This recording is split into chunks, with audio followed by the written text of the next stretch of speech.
Hey, welcome back to KAMMA. I'm Khalil Deal, I'm Andy O.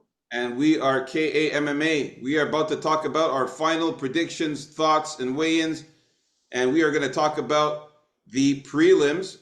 To start it off, we got the first fight here: JJ Aldrich versus Veronica Hardy. Set it off for us, Andy O. Who do you got in this one? What's happening? Okay. Yeah, I've been with Veronica Hardy since I first saw this fight. I'm not the highest on JJ Aldridge, and I'm happy I caught Veronica Hardy when I did. She decreased in value a little bit on top of that, but as I mentioned before, I think speed kills, and in this one, she's gonna be a lot faster. She's gonna have more hop in her step. She's gonna pull out a couple timely takedowns, I suspect, as well. The only thing is to like avoid the clinch because Aldridge could clinch you up and slow the fight down like that and get her shots in, right? So the pick is Hardy for me here. All right. Well, in the early predictions, I had JJ Aldrich, and I was going to give her one last chance, but I decided to switch the pick. I switched and changed my pick. I am now going for Veronica Hardy. Now, JJ Aldrich looks bigger and a little bit taller than Veronica Hardy, as you can see here in the picture, but Veronica looks more muscular and in better shape overall. She looks like she's going to be faster than JJ. And JJ, for some reason, when I noticed in the face-offs coming in, she didn't look too happy. She didn't look like she's happy to be there, and she almost looked worried about something. I don't know what, but sometimes I read into these things too much. But she Hmm. looked kind of worried. Hardy looks serious and ready to go. She looks happy to be there, and as we discussed, as I did some more research, I think that Hardy's going to be faster. She's going to be faster on the strikes, and also JJ Aldrich bruises badly, so her face gets damaged very easily. She gets bloodied very quickly, gets cut very easily, and gets bruised up very quickly. So the judges might be looking at that when they see the damage on her face from the shots from Hardy. That was one of the things that worried me because I remembered that JJ Aldrich, she gets battered and bruised very easily on the face. And I just think that with the movement and the speed of Veronica Hardy, I think she's going to have faster output, faster strikes, land more strikes. And with the tutelage of Dan Hardy, her husband, I think she's improved and gotten Uh, better. I knew you were going to bring that up eventually. Yeah, I mean, this is basically what you had said last week, earlier this week. So yeah, I'm gonna go with Veronica Hardy. I'm gonna give her a shot here. I think that JJ Aldrich might be, slightly on the decline, slowly getting up there in age. Not that big of an age difference between the two for sure, but yeah, I do think that Veronica Hardy can get the job done in this one here. Yeah, I switched my pick to Veronica Hardy, and so we are in agreement with the first pick. Moving on up the card now, we are at Charles Johnson versus Jake Hadley. Now for this one here, my pick is staying the same. It's Charles Johnson. Charles Johnson, he's got this weird red hat on, man. It looks kind of almost like a cowboy hat. It looks kind Oh, of there's your cowboy hat. This time it's red. another cowboy hat, these guys with the cowboy hats. He looks in great shape. He's ripped. He looks very serious. He's taller than Jake Hadley. Um, Jake Hadley's not taking his shirt off. I think he might be very skinny under that tracksuit. Jake Hadley. He might be pretty skinny there. When I saw the weigh-ins, he did look kind of skinny. So I think it's going to be Charles Johnson is going to get the win here. I think it's going to be a little bit difficult for Jake Hadley to take down Charles Johnson. I do think Jake Hadley is dangerous with those submission threats and also his takedowns, but I think Charles Johnson is going to be able to fend off the takedowns, keep the fight on the feet, maybe even get some takedowns of his own. But he's got to be careful if he takes down Jake Hadley not to get trapped in the sub. But yeah, it's going to be a good fight. I'm going to stick with the hometown Charles Johnson in St. Louis. I think that if it goes to decision, this fight Charles Johnson has a good chance to take it with the crowd there and everything on his side. So my pick stays the same, Charles Johnson. Who you got there, Andy? Yeah, I'm taking Charles Johnson as well. I think this is a stand-up fight he's been waiting for the past, you know, after the past several fights of guys just taking him down over and over again. Like Jake Hadley can take him down as well, but is he really going to try and take him down 15 times this fight like everyone else? I don't know. I don't think so. And if he does, I'm sure Johnson will fend them off. I expect him to pull the same sort of stuff he usually does and not throw enough volume. But in the end, he's going to get the hometown discount, I think. And yeah, probably win a decision here. All right, so we're in agreement with the Yeah. second fight of the prelims. All right, we're going to move on up the card now to the next fight here, which is Trey Waters versus Billy Goff. Yeah, so this one here, my pick is still going to be with Billy Goff. The height difference is pretty crazy, as you can see, but I think Billy Goff is going to come and bring it.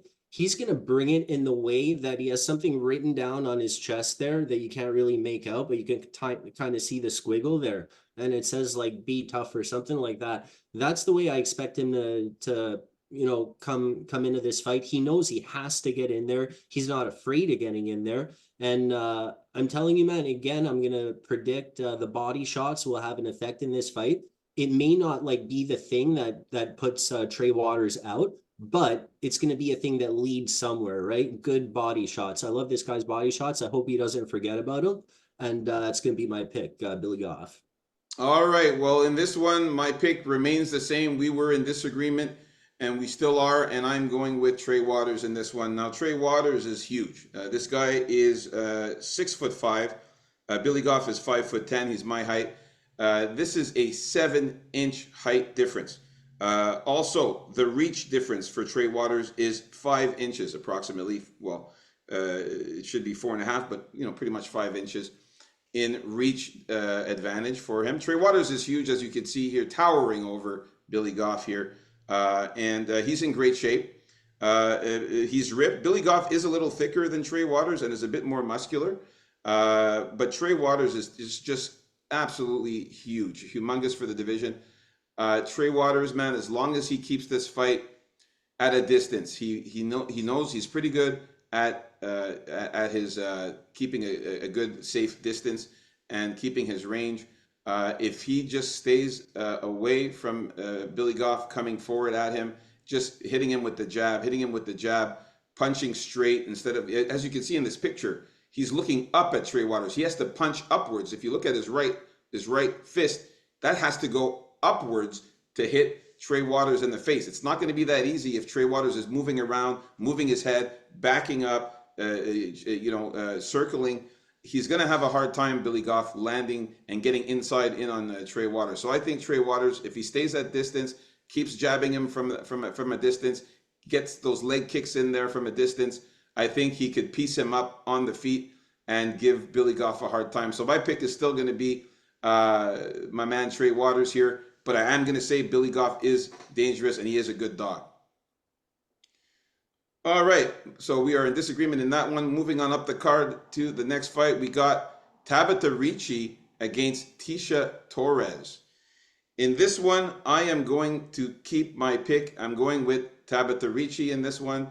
Tabitha Ricci is, Tecia Torres coming out with the baby was not a good look there. Yeah. Came out with the baby there. Never a good look. She does look in good shape, as you can see here. Tecia Torres on the right, looking really good. But Tabitha Ricci also is in great shape. They both look like bodybuilders. They're both muscular and ripped. But Tabitha's a bit bigger and thicker. If you actually see the front view of Tabitha Ricci, you would see that she is slightly bigger and a little bit thicker. They are the same height, but I think that the time off is going to play a factor here. Tecia Torres not having fought in 2 years. Tabitha Ricci just fought more recently, and the grappling of Tabitha Ricci I think is going to be good. I think Tabitha Ricci is also going to be a little bit better on the feet, a little bit quicker. So my pick stays the same here at Tabitha Ricci. Yeah, maybe some of the grappling and the clinch will work to stifle some of Tisha Torres's speed, right? And yeah, I can't take I just can't take her coming off such a long layoff again and with a kid and all that comes with that. I have to take the more active fighter. And I think when it comes to women's fights, if Tabitha Ricci maintains some control and gets in a few shots, it's going to count more rather than maybe a few more shots that don't really do much damage at all when it comes to Tisha Torres. If you're looking at the fight in the whole, you know, but Ricci, not the worst striker in the world either. But I think, yeah, the time off is just too much for me and the kid and all of that. Going with the active fighter with Ricci here. Yeah, not to mention also the younger fighter, Tabitha Ricci. She's going to be 5 years younger at 29. Tisha Torres is at 34 years old. She just fought 5 months ago against Lupita Godinez, who's also a really good fighter. Lost by split decision there. So the fight could have gone her way too. And not to mention, Tisha Torres lost 2 years ago against Mackenzie Dern in a split decision as well. So this should be Yeah, a good fight. But I'm just going to go with the youth. I'm going to go with the girl that can grapple better, the girl that's going to strike better, and also who's been more active. So my pick stays the same with Tabitha Ricci. All right, we're moving on up the card. yeah. For all we know about that one, also Tisha Torres could like retire after the fight. You know, it wouldn't really surprise me at all. So Exactly. yeah. All right, moving on up the card now, we got Terrence McKinney versus Esteban Ribovics. Who you All got here? right. Well, yeah. My pick is staying the same with Esteban Ravovics. With this one, to me, it's you got to weigh in what we're looking at here, right? Common thought here is McKinney early, Esteban late. McKinney's going to gas out. Rabovic is going to like take his lumps, take a beating, and survive long enough to put McKinney away later. The thing here also with me is that McKinney doesn't automatically right away win these fights that don't last long. Like he's lost fights that last like one minute, 30 seconds also, right? That's the thing with me. This is a very close fight in terms of, you know, those two factors in it. Ribovic is a pretty tough guy. Um, he does have his share of finishes. My pick is still going to be Ribovic here. All right, in the early predictions, I had Terrence McKinney here to win, and my pick is going to change. I've switched my pick as well. Switched my pick as well. You were so gung ho, bro.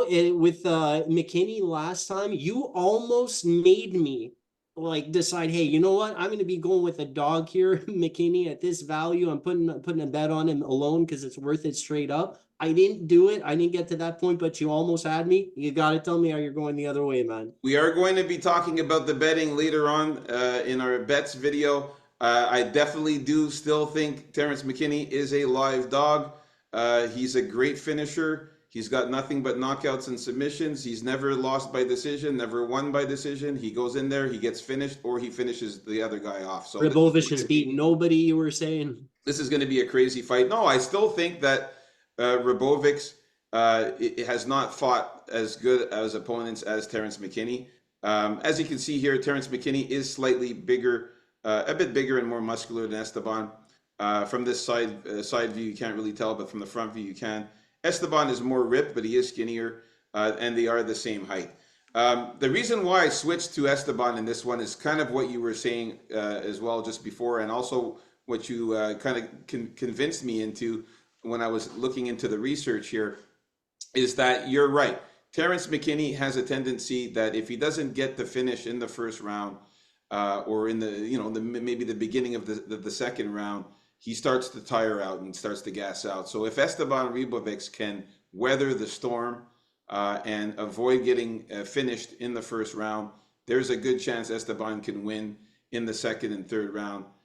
Maybe even get a finish himself. Terrence McKinney definitely has been finished in the past, and Esteban Ribovics is also a little bit more of a skilled striker. I think his striking is a little bit better, less wild of the striking than Terrence McKinney. Terrence McKinney does have good grappling, though. He could take down Esteban, get him on the ground, and that could be a problem for Esteban. But Esteban overall, if he keeps the fight standing, if he weathers the storm, I think he can have a chance to survive in there and get the win. So yeah, I switched my pick. Not to mention also Terrence McKinney. Out of his last 5 fights, he lost 2 of them.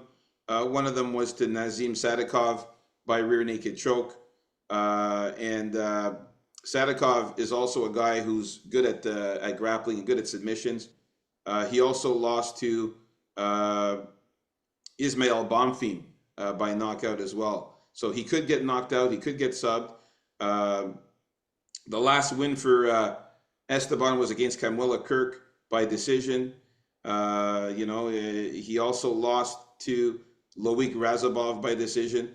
I just got to say that if Esteban, if Esteban, like I said, weathers the storm, he has a good chance of maybe getting the win here. So my pick is going to switch to Esteban getting the win. Uh, Very so slightly though, but I still think McKinney is a live dog. All right, so now we are moving on to the final fight of the prelims, the main event of the prelims, Chase Hooper against Vyacheslav Borshev. What's going on here, Andy? Who you got? All right, this one's a very close fight as well in terms of I think this fight here the odds should be closer. I think they've gotten closer over the past couple of days, but still I think it's more of a 50-50. I would have to lean towards Santa Claus Borshev because I Santa feel that Claus, Slava Claus. whatever. I feel that his striking is going to end up hurting Hooper before Hooper gets his takedowns going. Um, the thing I worry about is if Hooper gets his hands on him, like I see a fight where Santa Claus isn't going to be able to get up, and while he fended off being submitted before in the past, I don't think he's ever been finished. Uh, it's very possible that Hooper could submit him with those kills, or even possibly ground and pound him, because Hooper has very good ground and pound. Let's not forget. But when they're on the feet, Borshev's striking is just really the best I believe Hooper has ever seen. So I predict this fight won't go to decision, and I think Borshev hurts him enough and ends up knocking him out at some point. But I can also see a sub for Hooper or a All right. ground and pound. I know that's not too much here and nothing too confident, but yeah, I'm gonna have to lean with Borshev to get it done. All right, we are in agreement as well here. I am picking Vyacheslav Borshev, sticking with my original pick. Chase Hooper looks very, very skinny. If you see the front view, even on the side, he looks skinny. If you look at the front view, he is looking very, very skinny. I know Vyacheslav did not take his shirt off, but I do think that he is a little bit bigger than Chase Hooper. And Chase Hooper is a little bit taller than Vyacheslav, but not by much. Um, I'm sticking with Vyacheslav because of the power in his hands. He is a better striker than Chase Hooper. I think that he's going to be able to land some shots on Chase Hooper and hurt him. I don't think Chase Hooper is going to be easily able to take down Vyacheslav. Vyacheslav Borshev has a decent takedown defense. He is fighting out of Team Alpha Male. There are a lot of grapplers there. Don't forget this guy is Russian. He does have that Dagestani. They all know how to grapple and wrestle if they need to get on the ground. He's worked on his wrestling. He's worked on his grappling. I think it's going to be tough for Chase Hooper to take him down and try to get him in a submission. I think that this fight's going to stay on the feet. I think that Vyacheslav is going to do what he can to keep it on the feet. And when Chase Hooper tries to come in and shoot for a takedown, I think Vyacheslav is going to be able to catch him either with a knee, some leg kicks, catch him with an uppercut or a punch. And Chase Hooper is very, very, very chinny when it comes to getting hit hard in the face. He was knocked out by Steve Garcia a year and 6 months ago. He got knocked out by Steve Garcia, so he can. He got knocked down like 4 times in that fight. Exactly. So he does have a chin there. So I think that Vyacheslav is going to get the win here in this one. So we are in agreement now that I've switched a couple of picks. We are in agreement with every single fight except for one. So that's looking a little bit better, isn't it, Andy? Eh? Bit by bit. Yeah. I'm sure you were shocked that I made some switches there. The only Yeah. disagreement we had is which one again? Trey Waters and Billy Goff. I got Trey Waters, you got Billy Goff. But again, I still think Billy Goff is a good dog there. So there you have it, folks. These are our final predictions, thoughts, and weigh-ins for the prelims. We'll see you on the next video for the main card.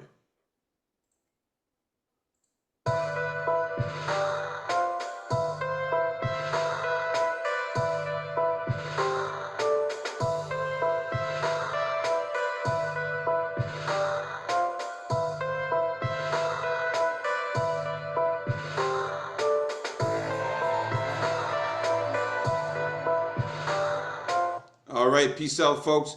Please like and subscribe. Leave some comments. Let us know what you think.